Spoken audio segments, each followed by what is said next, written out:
anakwata kati bwenaba 14 Pro Max Jude bwenaba 14 loko presenter chaji mama abana nawe tuzijoze mukwata zi aitero za muzikwatire eyo neyandi je nyiri lwakuba ndi je Yesu wa kwemulisa benze babenzi yamawe labanda William naye alipiza asike simu onzikiza akantu Simon okimanyi n'okulusa olunaku olwaleero bapulezidenti ba Africa tebanakkiriza nti batambulidde mu baasi nga Joe Biden omwana ali bize tomugira muwe gondi n'okulusa ka tebanakkiriza kati atera yinyo jamu yaji kugabire otegere nti Simon je tuli Simon wallahi tolirako buyinja tugenda kukakombe ojinsa sisobola muga Katonda mugulu jikusa nenga musanga mukulisa yawo bonna abagenze abatukikido gendo amini okuziika Queen Jeje Odongo honorable minister ow'ensonga z'ebweru Jeje Odongo fenga bannayuganda tukiikiridde bulungi nnyo tunabeeko ku mulirwano sayidi zaawo e Kenya President Ruto yakalondebwa yabaddeyo nnyo omukyala ow'ekizedi yabaddeyo nnyo n'abala bangi nnyo twayogedde ku ntambula yaabwe entambula eyo nakati abawuli banakkiriza nti batambulidde mu baasi nga Biden nalabye naye tujiddwa iPhone Simon she yatandise dda kasooka manyumize nekye nalabye omaye bageze ne bagamba nti ezimu ku nsonga lwaki tebaagala abantu bana kujja n'amaloka zaabwe ate n'ennyonyi ezaabwe abamu baazibaganye babadde ennyonyi abamu kati pulezidenti wa Kenya alina ennyonyi mukaaga esobola mutambuza ezize ne babagambye temutawaana olina funa passenger plane gyolina okugirako kakati ne bagamba nti wali eri twagala nnyo commotion ebikimu ebityo nagenza okulaba wali eri ku gundi we babadde basabira awo nga emmotoka 3 eza pulezidenti wa America zipaakinze bulungi space nnene neŋŋamba nijo kino kyabaddemu okusosola bawadde abantu 6 slots 6 owa America owa France Prime Minister wa Israel babadde abantu 6 abasigadde mu abamanyi kakati ekyo kitegeeza ki omwene engalo zino zenkana ato babakayi Jude izo kwa wamanye Masaka lewa no wamutoli wa buli mwana nyalevo ye Masaka gweserebu wabwe eri wamwe bukomansi naye wano kati awola ekira kyasinza okumalako ebyewungula ffe tulina kali kyawano nti omugenyi nti mwabalina okwaniriza abagenyi ekyabadde olutegedde buli pulezidenti bamuwadde n'essanza alina otuukirako wotazituukirako okola ki omanyi tiwadde nga abaana ba high school kati babagamba ate bano abagenyi bebayaniriza abo mu nju abalangira basanze bali batudde ate oyinza okutambula n'omulangira wetaleetale mu lukubo lw'omulangira ekyabadde wali ebungereza kimanyi naye kale kabaka olina omutegeeza nti yenze Ruto w'e Kenya mwebale tukiikirira ye muzeeyi Museveni wedde ali kasimu ne kabaka waayo mu kitalo nnyo kitalo kiki naye nga bo babategedde kuba bayinza okubawo naye nga tebaba bategedde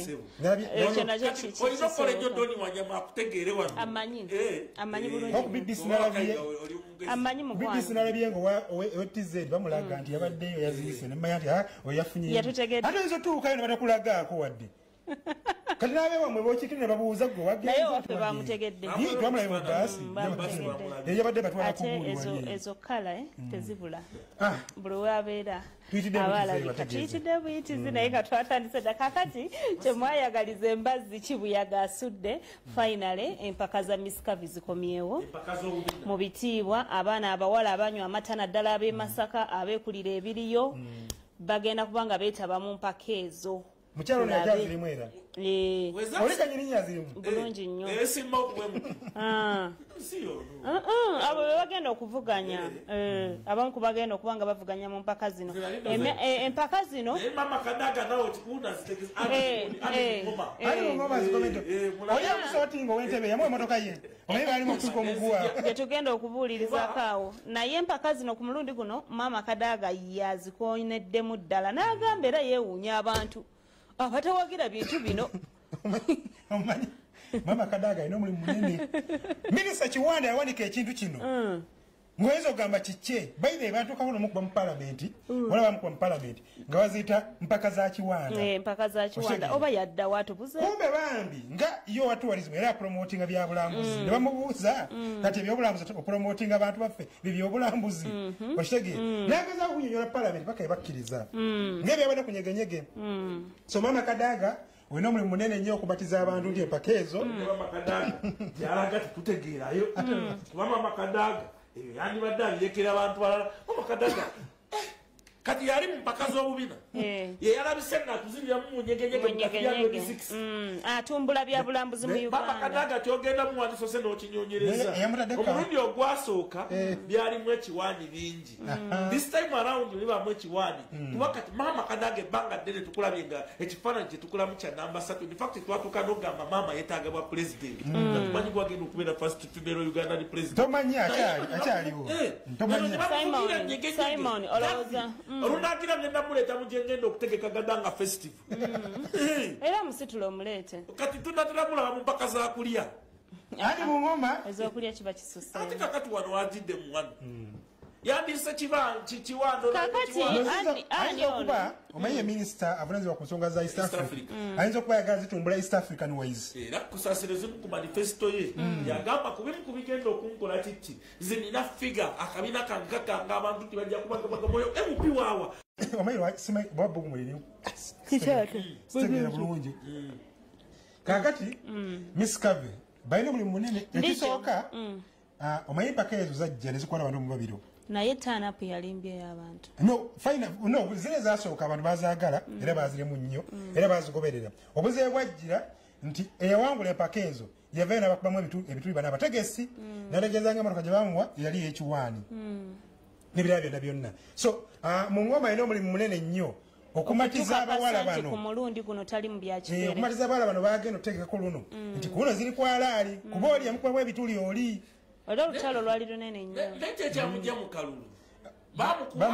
tekaali kangwera tekaali kangu naye sobola okuddayo emyaka 5 egiggwako ng'addayo nga yesimbawo ebadde projekiti eno oba oyagala okukola kiwaliwo namulaba n'emmotoka z'empaka kasita bagamba emmotoka z'empaka tuleeta abakyala emmotoka z'empaka ez'obubina tebazigaana ejjinjeerwa Miss Kavi katusooke tufune empaka z'obubina Miss Kavi Mama Kadaga okutandika okutongoza empaka ez'abakyala banene okuva edda nedda twalina ekirowoozo nti omuntu omulungi abeera mutono nnyo nti omuntu obeera omunene obeera mubi kale mu 2019 abakyala bano baali batandise empaka ezaabwe naye nga banayegamba nti mwe mulabika bubi muli ganene nnyo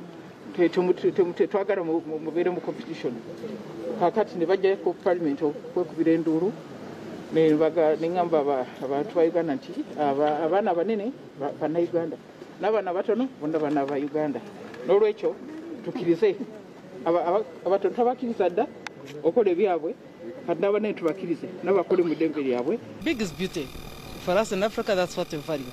Ekyokubiri abantu abamu barema okututunuulira ffe ng'ababaka oba ng'abakulembeze ng'abantu ab'empisa embi kubanga twogeddeko ku nyegenyege ne tugibogera twogedde ku Miss Cave ne tugiwogera twogera butonde bwaffe bw'enjawulo obw'obuvunaanyizibwa tetwagala abantu okufumbizanga abaana abato kubanga amulabyeko nti kati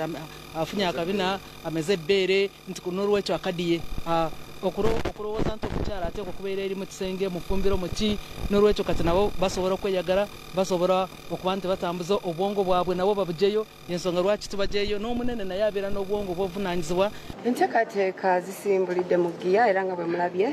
tubadde n'abakulu ba gavumenti gye waliisa okutuwa omukisa emabega mu 2019 twateekateekanga Miss Cave Uganda naye saawa zino tuteekateeka Miss Cave Africa tuli ku lukalu lwa Africa lwonna so ni bwe twali badde twagala tukimanyi nti tetukisobola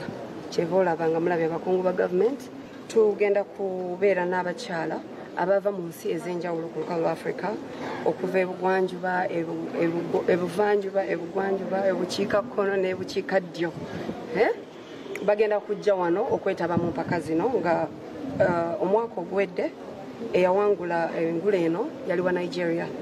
era bagenda kujja wetame mu mpaka zino bagimwambule bw'anaaba nga tatadde mu maanyi.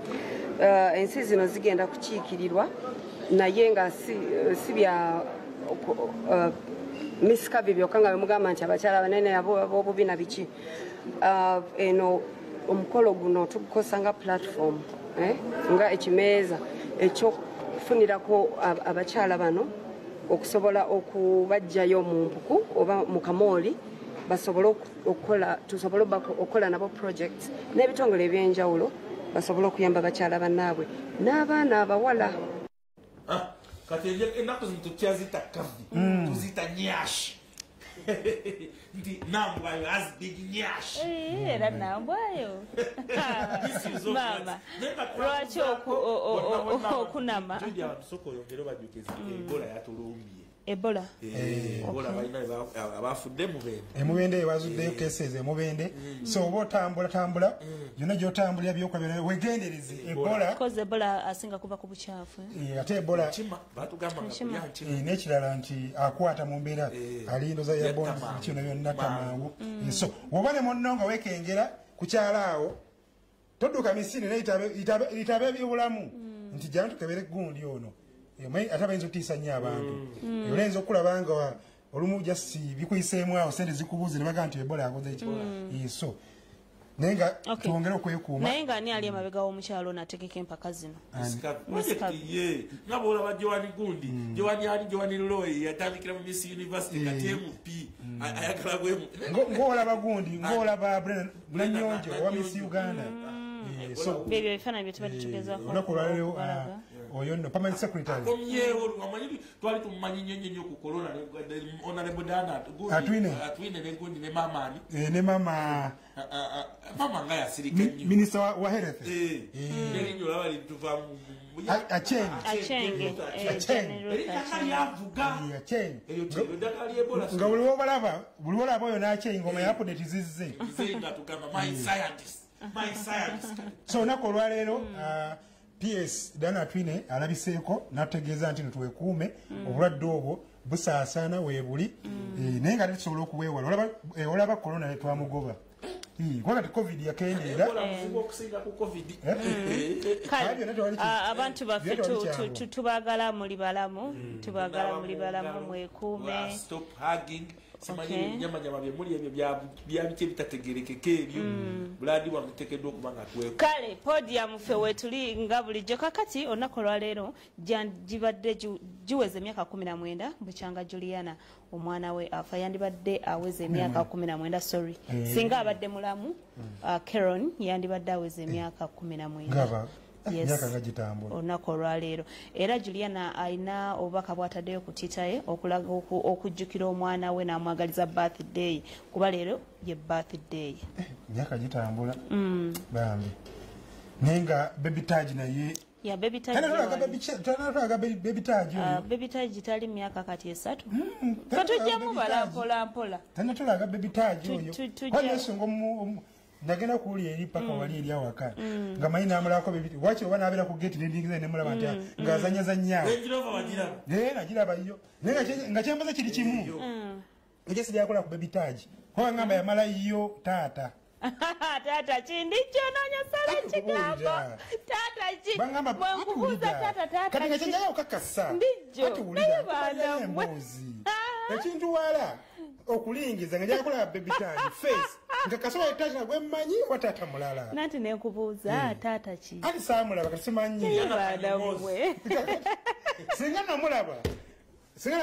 ku face ya baby Taj nanigabye taata gwe mmanyi naye kati saakuwulira taata gwe mmanyi nga tesisaamulaba kijjo leero kitemye baaba kiriko omutwe n'amagulu kale naye nga rest in peace continue rest in peace baby Karen Saima mumanyi naye olaba Saima atyo mutuuza mu kigambo omanya Kanyomoza ayimbawo okugula autobiography eyo gye bawaka miliyoni n'afukamira ye Juliana agivuga eya white ate nga teyeerabisa nga tegana kumanya nti agirina emmotoka ya Lord Mayor gimanyi eno empya ezifaanana bwe ziti ani azigaba kati oyagala ogamba yakava Juliana tugenda ku kirala tebakutuuza mu bigambo ate nakyendogedde naye nga Juliana Kanyomozi tukubuuzaako Edi Ndawula yabulirawa gyali Edi Ndawula akyali manager akyali manager ne sister we naye Lola mukwano gwa gundi gwa omusajja wa Kanolindo lyani gundi Segawa mukwano gwa Segawa nnyo baile ndoza mwali mu gundi mu Beyond Borders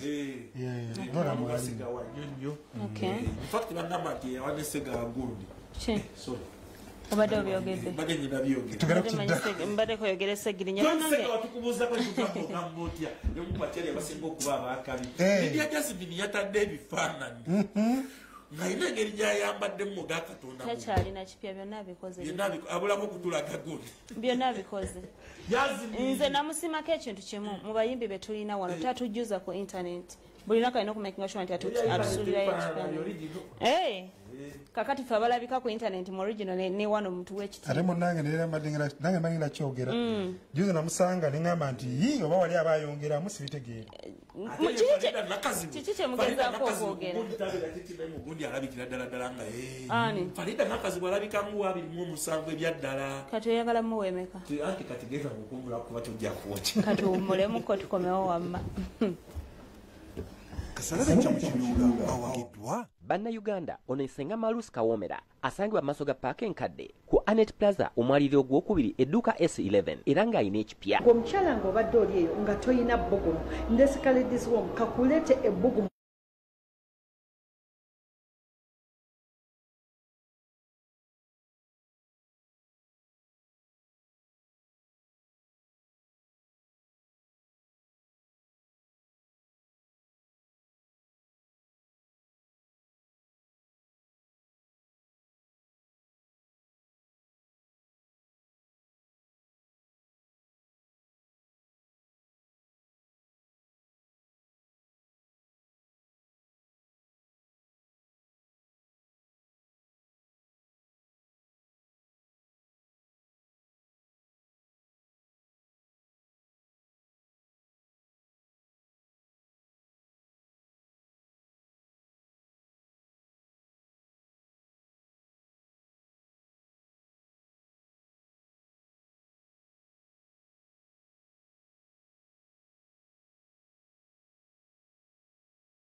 Senga Marus Kawomera Anet Plaza leve yokubiri opposite paka enkadde kati yafuka ebya tukubuza ko senga ogamba otya senga katigu sansoli manga kagwawo mangu buli muntu ajja omugamba tibaneka akatigu sansoli makabukingi nzoko kugamba akagala kuba ku 0782 nkaga 8505 senga mugambe njagala katigu sansoli ma gomwanyiraze gendo mugambe nti njagala ke bayita kaledizi siramu byonna senga Marus Kawomera abikolako senga ayina muganda wange ekyogo teyalese ekyemikisa bulandi wange kyemikisa gyendika ennaku Marus Kawomera Anet Plaza genda omusanga kakati abako bekoze ekigenyi banyumiddwa omukolo Habert Mugisha ssentebe w'abasuubuze wandege yabadde agenza okunona mukyala we naye bano abako bannange babadde ne vibe nze sibalabanga Jodi omukazi ng'omuwasiza omwagala ye vibe bakubine amabanja gakuli muno buli kimu kikulya eno tosobola kunyumirwa mukolo baba bali erinnya naye nga gonyize bwoti ogamba bandayira basente zange naye nga buli kimu mukikoze mwagala omukolo guno gukyayogeza abantu obwama olw'engeri abako gye bakyamuseemu ne beewunyisa n'abantu nga kizibu okwawula owawaka n'omuko okubazaala mufuka baana mukuleta ebintu bye balese ng'ebirabo baba bamaze obbazaala nga n'omugole yafulumye olina okukomawo kali ak'obuko kaba kakyali musebo oyinza otomera nnyo zaala awo ayinza okuwayazaala abaana naki mu kibiina ate ngamba ayinza okuwayisaawo n'omutomera bamama babeeramu naye ng'omukolo gwabadde ku kyalo bakiyita Kabanyi mu ggomba ly'Obutuntumula mu disitulikiti y'e Luweero maka g'omwami n'omukyala Alex bana bebako kakati omusuubuzi Habert Mugisha ng'ono n'omusuubuzi w'omukatale k'abalimi wali eri ewandegeya era ng'emu ku bavuganya ku kifo kya ssentebe yagenze n'ayanjulwa mwana munne Juliet Katushabe ekyabadde ku buko wali e Luweero bannange oli azinye n'ebbendo abo nabako oba bano baana bawaka andi kugambye batuse ekiseera ng'abako n'abawaka bonna abazina amazina aga katonda wange kiki kino ne gunyumira ddala nno wano nga baleeta mazibu agale mazaake ku ssente zayina azaake kati twamugattako ne Seguya Seguya agayigidde mu Amerika twalabe tekisoboka yenna alinga gwe bategula obuteguzi ababa bazadde baba bamaze okufuuka abaana bambi naye balese ebintu osooka n'obikkabikkako balese ebintu okuggyako kyemmanyi obira ebyo omala okugabula ebyo ebisigadde ng'omanyi kasooka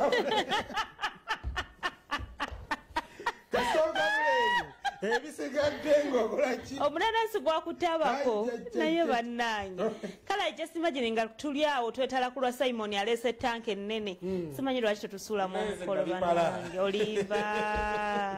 olimba kuba kugwandijjo saaliwo Mugisha balaze amaanyi kuko abantu basuubuzi b'omukatale ye wali naye bannange kakati ono yasenga bakanyama kiki kuba ono simulaba na mugundi bannange tewali bantu balina enkolagana nnungi ngabo mu butale naye nze abantu abasimanyi bajja solidarity babagalana buli omu ayirawo munno omubiri mukatale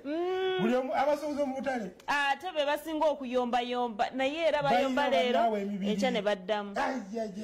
nagwe nalaba twalina liripazo nga tugenza okuziika liripazo naddamu n'afuna omwana we nga mulwadde omusuubuzi omu yafiirwa oba yali maama we amahogo ge baawa omusuubuzi nga mukwano gwaffe tumuteekamu oluseke ne tugenda omuziikirako twavayo nze ne pazo ng'amaze okufuna omwana ga mwana eno ati industry yambwa abasuubuzi olaba engeri gye beeyirawo nze ndwazizza omwana wadde bwenti ne bwenti nagamba ne pazo ng'abuziyafuna sente omanyi ofuna ebizibu ne weezuula notandika okugamba nti wano wendi wakyamu kati yatandika okukola okuyimba n'okusuubula amataka kyebakoze kyebayita okwirawo munno omubiri bayewo omubiri abasuubuzi mwena tubabuuzaako ng'okolera mu butale omugole ali erindabye nga bamufuuwa sente abantu b'omowino tubabuuzaako ab'enakawa bonna tubabuuzaako tontwalangako wa Suzani naye ate munnange Suzani oyo ajja ne mukulu Michael Mukasa Sebo wali mu nsi kuyiiya katubalinde katusooka tubaye ku mazina g'abako bano namwe mugalabeko ye buli kimu radio y'owino yabazabi ye manager ye presenter ye cashier ye host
ndakasaya yingidde abakone obwawasanyabo tabananya kubanga kugambye omwami ye Habati Mugisha osegera neti batulaza ko omukyala Juliet katuse tomulabiye ngamwa sente ne Mugisha amwade sente so nenga mwe bali kuyirawo Mugisha mubiri omanya solidarity ali mu butale solidarity abantu yongera okubagamba nti ensonga zino zonna tezisobola kubanga zigenda mu maaso nga tetulina mukyala mukulu gwe bayita ani muganda Senga Mirembe organic and natural health products basangibwa ku Access Building opposite Studio Valo 0752 bayina bakozesa emmere yaffe ya butonde gye bakozesa gwe muganda ngo era zibayida e-braids gende muganda ngo wekwate Dr. Richard Senjobe ajja kuzikwasako ayina adiringa ne infertilities ku level zonna primary secondary infertilities zonna Dr. Richard Senjobe Access Building yagimanyi waliko ngalabiza Ssaabasajja Kabaka Hotel Studio Valo ogenda okubanga omusanga Dr. yangamba nti ku 0752 kwa musanga kwokka kale enteekateeka eza David Lutalo ziri Gia Kigwa Kutaano wali ku Hotel Africa nate wetuvaawo tugende emukono tutalage n'ebitundu ebirala alese amaanyi yatandikira eri mu Kapaapala ke kayimba akaggula akajjike paka nakati tekaddangamu kweggala ne woba oyagala nnyo ayongera kasamba buli lukya azat kuba hit ku hit kakati abo be bamu ku bali mu nteekateeka Daudi Lutalo Hotel Africa nazaji joganga ne ku mulundi guno era nkakasa agenda kukikuba nze by the way simera waki naye Lutalo yali yeetaaga ndoza lugogo naye cricket oval yeetaaga lugogo kuba kati eno gundi Africa neyo cricket over but ntono nnyo ku Lutalo eri overbooked nnyo maybe ekyokuba just overbooked naye nga ye Lutalo kati eno size ya Africa cricket over gisobola kati Africa najisuka dda Lutalo muyimbi munene muyimbi munene sijanga badi yabulirawo Westgire Lutalo ayina obuwagizi mu bakyala azibye fan base banga ayina obuwagizi mu bavubuka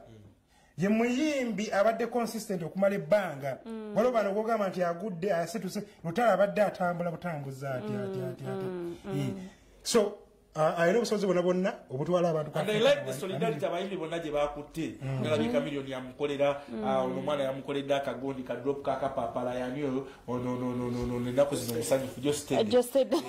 kati oyongerako kyaki nesayimonawo olumba nnyo yagamba nti nze henry namulabirawo omanyi yali azimbira kabulambike ku mannya gange kati aliwa yabyogera yagamba tampostinga tansemberera simulinaako buzibu nesiri mukwano gwe n'obusungu abomulinako era bwe obuzibu bwamulinako musa tayanyumiza henry teyesanze nagundi munyegenyege ne primary simon yagamba mbu tenti zaali eya primary ngeriwa eya henry ngeriwa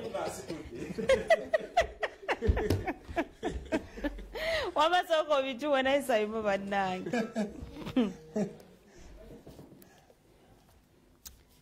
tambula David emotoka za drive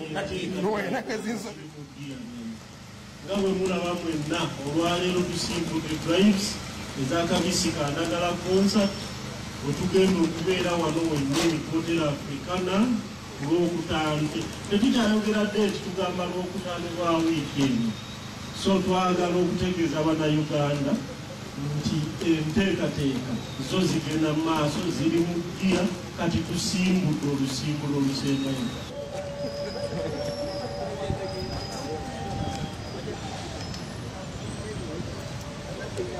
olunaku olwaleero security yayitiddwa abategesi kuba nti lwebatuula emiti tuyita eya security okulaba kutya bwe beetegese naki nga ffe police kyetuyinza okwongezaako teekateeka za security tutegeddeko nti balina aba VIPs bangi basuubira wano mu ggwanga tuli baminisita ab'enjawulo era nga tulina okulaba nti buli byokwerinda biri bulindaala kale lunaku olwokutaano tubalinze oli Hotel Africana lwaki nedda Senga Mirembe akugamba nti gwe omukyala asobeddwa onoonya omwana akubuze emirembe gikubuze amaka gaganye ebitawanya abaana abawala si bingi musajja maka bufumbo mwana biki ebintu bwe bityo agamba byeyasinga okubeera nga akuguka mu musange wali empereerwe agenda kuba nga akikwasaganya ayina akadagala ke keyabaleetedde kaliko mikisa myerere ziranga nange okay 0752 Senga Mirembe kogenda okubeera nga omutano kogenda okubeera nga omusangira ddala ndijo baddenakyogamba kwebaza bonna bonna batubera ku social media platforms zaffe ez'enjawulo tubeerako nnyo nga tustreaminga live ndabyeko wano kuliko Nyege Nyega Masitula Majuma bayita Majuma senga w'abaana Mwajuma nalwa Nyege naye gwe abantu abo baaliwo senga w'abaana Mwajuma nalwadda alinyiikira kyaliyo naye mwatujoga era omuntu alikuleetera mandeevu mulimu abantu benjagala okulaba mandeevu then waliwo omulala wuyita ani Bob Senior omuguzi w'amawulire amakadde oyo ye buli kasonda buli wamu alinawo Bob Senior omuguzi w'amawulire amakadde kamalayo abantu bano tuyina kalungi Dayana Mwajuma Nyege Mwajuma kuliko ono agambye muwala wa Mwajuma nalwadda Jordan Katongole mukulu waffe yatukiikiridde jejje Odong Honorable yabale mu baasi endala ne ba president yabale mu baasi endala kakati awo wano wolabaawo nga bava bamaze okungubaga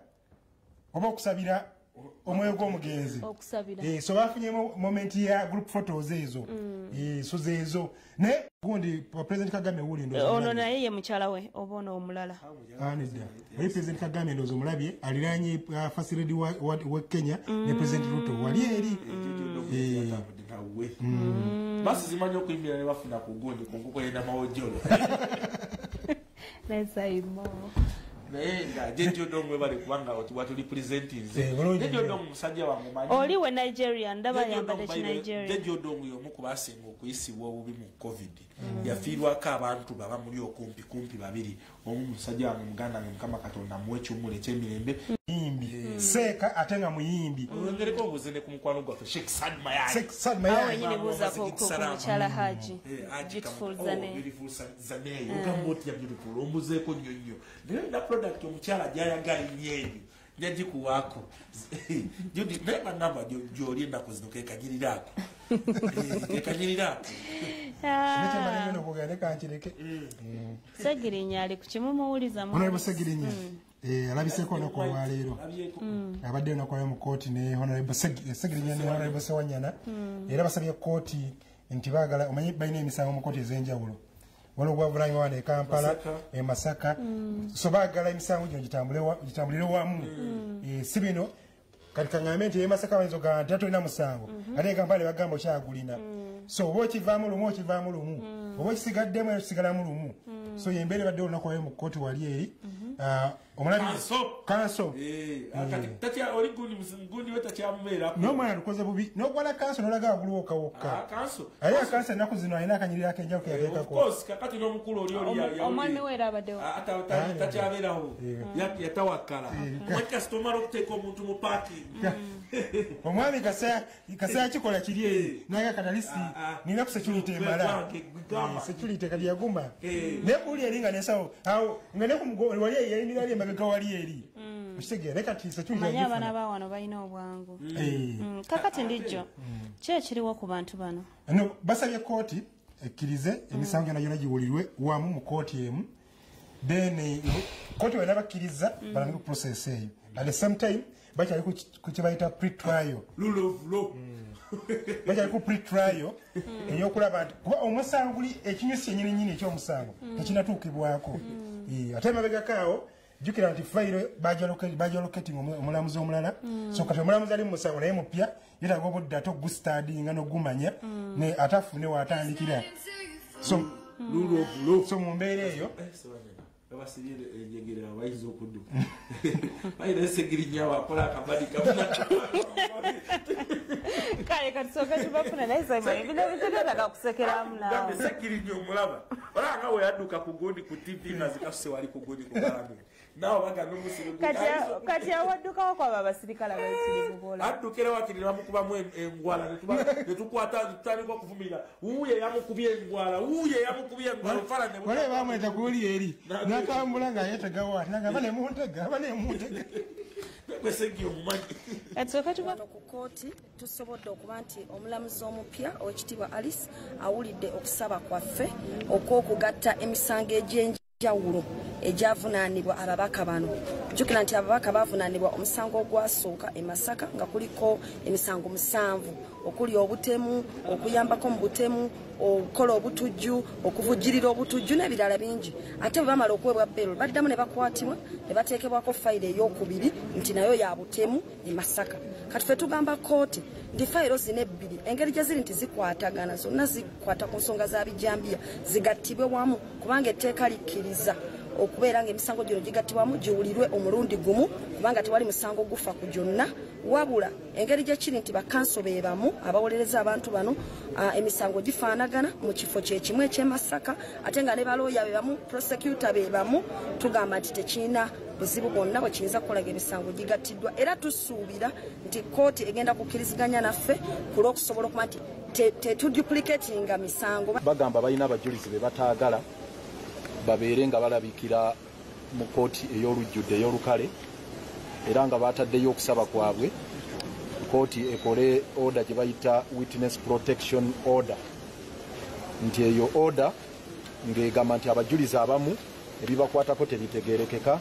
n'obujulizi bwabwe babuweereyo mu kamera kye tuyita mu kamera oba munda nga tewali n'omu abalabye. Kati olwaleero tusabye kooti bwe tubadde mu chambers nti at least kooti etuweeko kopi ya application eyo gye baataddeyo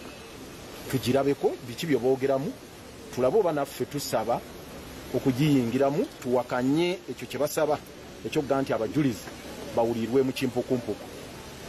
kooti okuwulira kwaffe ekuwulidde nabali ne bakuwakanya kati ku Monday eya wiiki ejja kooti lwesalawo oba ddala tunaalabako ku application eyo oba tetugirabeko oba kooti enegituwa oba tegituwe ekyo kooti egenda kisalawo ku Monday wemala okusalawo bwegamba nti olwo egituwadde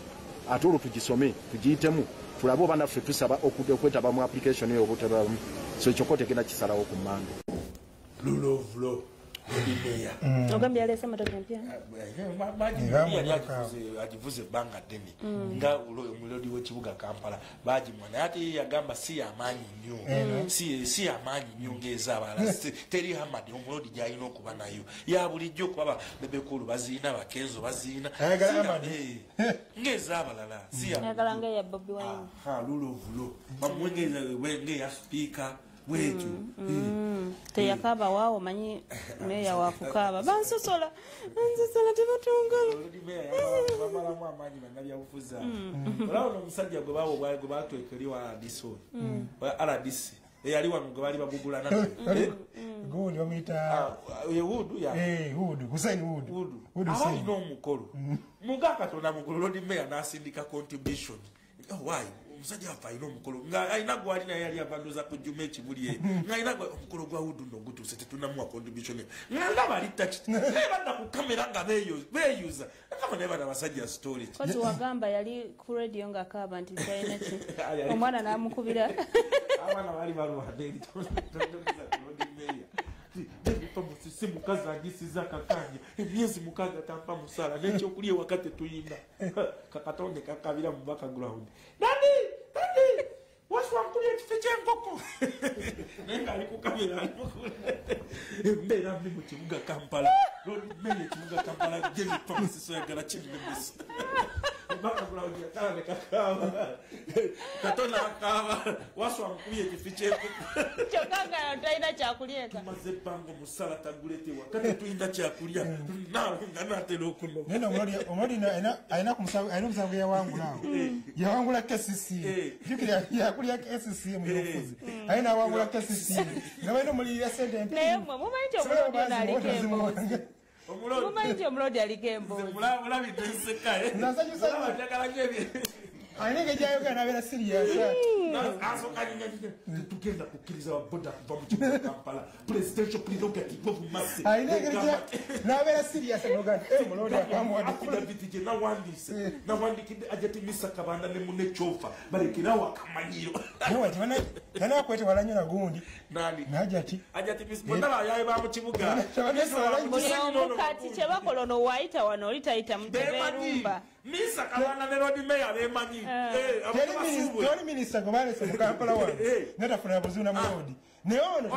oli wa Mengo oli wa ku Bululumu bonna bemanyi bayaye ba mu kibuga Kampala tebannabannyo kuono kiringa Nyakana ne Lukwagogoloza basobola okugugula ate basobola nene gundi naye tannaba nnyo ono arasiso mpya gwe baleta omukyala awo naye wa geto w'ekibuli muyaye munaga mu myali waba ayise wali nga tanyigiriza abo bayaye bannaabwe ng'ekibuga kitambula Simon n'ebibozi bye bannange yansanyusa ku Hudu yakolanga ebintu bingi nga tamuyozaayoza lwe baafulumya ekiwandiiko nti Hudu bamututte simanyi Koboko omulodi yasooka okuwanika naye mumanyi nti katemba gundi ebyobufuzi namwebaza bw'oba tosobola kuzanya katemba ebyobufuzi olabye abaze okwewandisa ku gundi abana bazenga bambadde ng'abagole waliwo nno gye yazze kati wajja naga nti ze munziriza ezange sigenda kwesimbawo naye bamugamba nti zino ziri non-refundable zagenze dda gye zirina okugenda obukaddenuza bubiri anti yagenze okulaba omanyi siroti esigaddeyo emu kwajjukira NRM abaayo yabaga nti bonna baddayo kakati bano abebibiina nabo olwedde ababiri tubamanyi kakati kino kya independent omu yekka kikirina obuzibu kyokka naye nga bakyagala bali bameka balinga mu abiri n'ekintu kano naye agenze okulaba talina waayita bagala sinoti eri emu kuba kati biri abebibiina tukimanyi bulungi nti wa DP endagaano yakolebwa mu fevalinga UPC bali mu good terms ne numbers majority NRM bali mu good terms NUP yakivaamu FDC akaija abo bali awe batyo kakati kibakitegeeza nti ekyababiri bali tukimanyi wana wajjema naye asika si byangu kati ekyababiri tukimanyi siranda yali kushwa andi siranda ngogamba wadi kuwa gudutamuzi kutegeera gududipi yawerekera ku kati ne UPC tujimaye bulungi nayo good UPC kakati ne omusirati eryeji erika abantu 20 n'ekintu Enga tezimu gwako. Nenda kati engero zonna. Omusajja ine engero aligaji. Engero. Ne watandika ati. Unoga kasoka ndi uli. Jagana okumaliza na lweri. Ngofanseko. Ngaina gwakubya. Mweraba.